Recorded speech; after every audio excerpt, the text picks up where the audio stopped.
வணக்கம் செல்வங்களே. பாருங்கள், எங்கே இருக்கிறீங்க தாத்தா? தோ பாருங்கள், நான் பல வீடியோக்களை போட்டு கொண்டிருக்கிறேன். அதனுடைய ரிசல்ட்டுங்க அதில் பார்த்தாக்கா பல ரேடியோ இந்த ரேடியோன்றது பழசு தாத்தா, அதே சொல்லுகிறீங்களே. இல்லை சொல்லுங்களே, அவைகளெல்லாம் அடிப்படை. சரி, விட்டு விடுங்கள், விஷயத்திற்கு வருவோம்.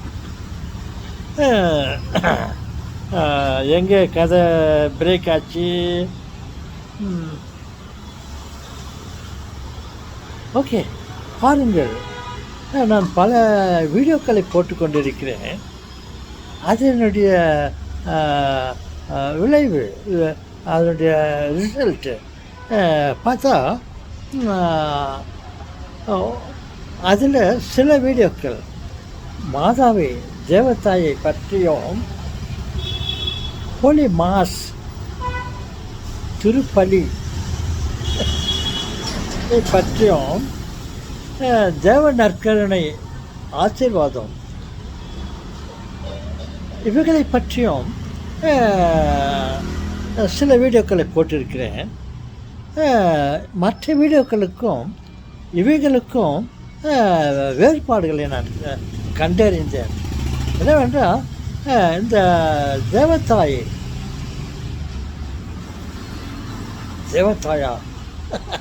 நாம் சொல்வாங்களே, இப்போது நமது தாய், அவர் நமக்கு கொடுத்து விட்டு போய்விட்டார். அம்மாவை நமக்கு கொடுத்து விட்டு நம்மை அம்மாவுக்கு ஒப்படைத்து விட்டு சென்று விட்டார். சரி, கதையை கட் பண்ணிவிட்டு இங்கே வருவோம். அந்த தேவதாயை பற்றியும், ஹோலி மாஸ், திருப்பலி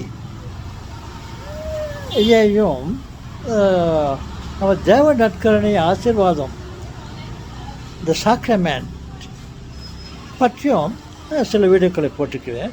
மற்ற என்னுடைய கற்பனைகளை அதிக அளவில் நான் போட்டிருக்கிறேன். இவைகளை பார்த்தால் மற்ற என்னுடைய கற்பனைகளையும் சம்பவங்களையும் கதைகளையும் ஒப்பிட்டு பார்த்தால் இந்த மூன்று இருக்கிறது அல்லவா இறைவனை பற்றி வீடியோக்கள், அவைகளை அதிகபட்சமாக மக்கள் பார்க்கிறார்கள். இந்த வீடியோக்களை என்னோட கற்பனையும் கதையும் கதையும் சில விஷயங்களை சிரிப்பதற்காக சில விஷயங்களை போட்டிருப்பேன். அது உண்மையா பொய்யா தெரியாது. அவைகளை 1, 2, ஒரு 10 பேர் அளவில் தான் பார்க்குறாங்க. இந்த 3 இருக்குது இல்லவா, கடவுளை பற்றி போட்ட வீடியோக்கள், அவைகளை 15, 20, 30, 40 பேர் பார்த்துருக்குறாங்க. பாருங்கள் என் அன்பு செல்வங்களே, நமக்கு பகுத்தறிவு இருக்கிறது இல்லையா? ஆமாம் தாத்தா, பகுத்தறிவு இருக்குதா? அந்த கேள்வி கேட்காதீங்க. அவங்களுக்கு பகுத்தறிவு இல்லை என்று முடிவு எடுத்துக்கொள்ள வேண்டியதாக வரும்.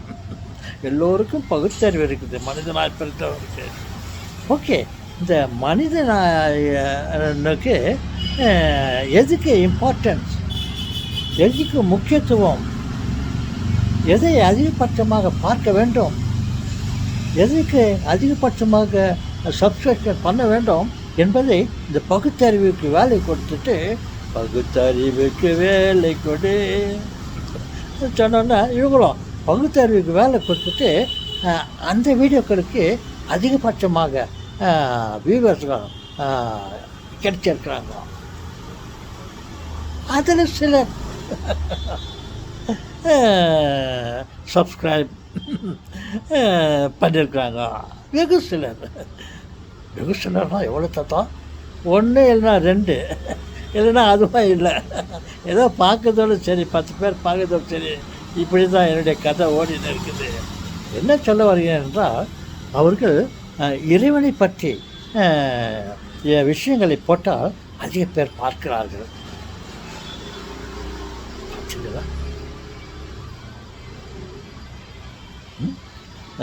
மனுஷனாக பிறந்தால் கடவுளை பற்றி சொன்னால் அவர்களை சிந்திக்கிறார்கள்.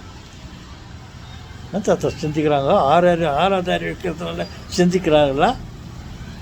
ஆமாங்க, விஷயம் சொல்லுவாங்களே. இதை பற்றி 5 அறிவு இருக்கும் அனிமல்களும் கூட கடவுளை பற்றி சிந்திக்கும். கடவுள் தனக்கு செய்த நன்மைகளை அவைகள் நினைக்கும் என்று நான் நினைக்கிறேன். எப்படி நினைக்கிறேன் தாத்தா? எனக்கு தான் 6 அறிவு இருக்குது. அந்த 6வது அறிவை வச்சுக்கிட்டு நான் யோசிக்கிறேன். உலகத்தில் படைக்கப்பட்ட அனைத்துமே ஆண்டவனை மறப்பதில்லை என்று நான் நினைக்கிறேன். தாத்தா, என்ன தாத்தா நீங்கள் கரெக்டாக சொல்கிறீங்க? ஓகே தாத்தா, நீங்கள் வேறு ஏதாவது இன்னொன்று ஏதாவது சொல்லுங்கள் தாத்தா. ஓகே, நான் இதை முடித்த பிறகு தான் நான் அடுத்தது சொல்ல முடியும். ஆமாம், இதை முடிக்காமல் நான் அடுத்தது சொல்ல முடியாது. இதுலேயே நான் அடுத்ததை சொல்லி கொண்டு போய்தான் பார்க்குற கூட பார்க்காம போயிடுவாங்க. ஓகே என் செல்வங்களே, இதை முடித்து விட்டு அடுத்த வீடியோவை ஆரம்பிக்கிறேன். எதிர்பாருங்கள்.